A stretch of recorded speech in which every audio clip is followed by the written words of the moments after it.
Si nous faisons face à la presse aujourd'hui, c'est avant tout pour apporter des clarifications importantes suite à la récente sortie médiatique du maire de la commune, qui affirme que les populations seraient désormais favorables à ce projet et qu'un processus de construction d'une unité de tri et de collecte des déchets serait bientôt engagé.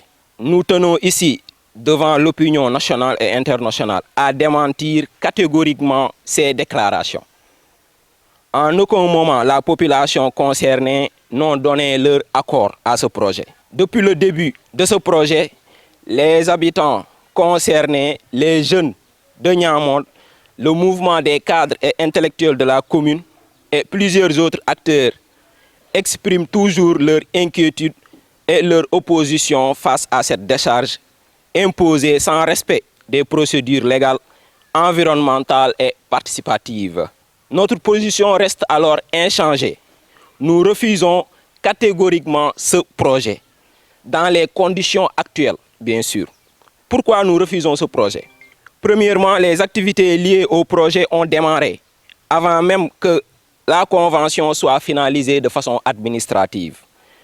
Deuxièmement, les conseils municipaux et plusieurs acteurs locaux n'ont pas reçu le temps, à temps du moins, les informations exactes et complètes sur ce projet.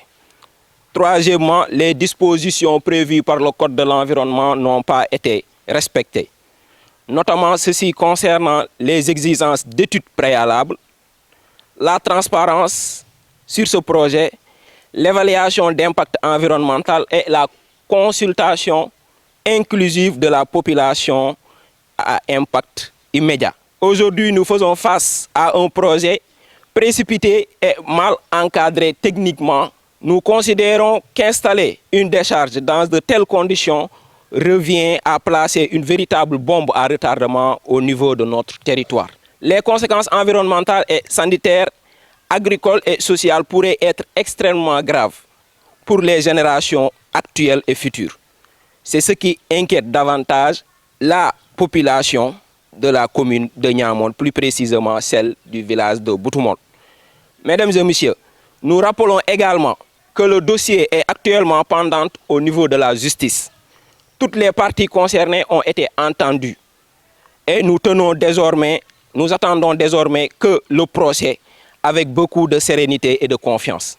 Nous avons foi à la justice sénégalaise et nous sommes convaincus que la justice de notre pays saura dire le droit avec toute son impartialité, avec responsabilité au regard des nombreuses irrégularités constatées dans ce projet. Notre combat est dirigé sur une personne, mais sur un projet malmené et précipité.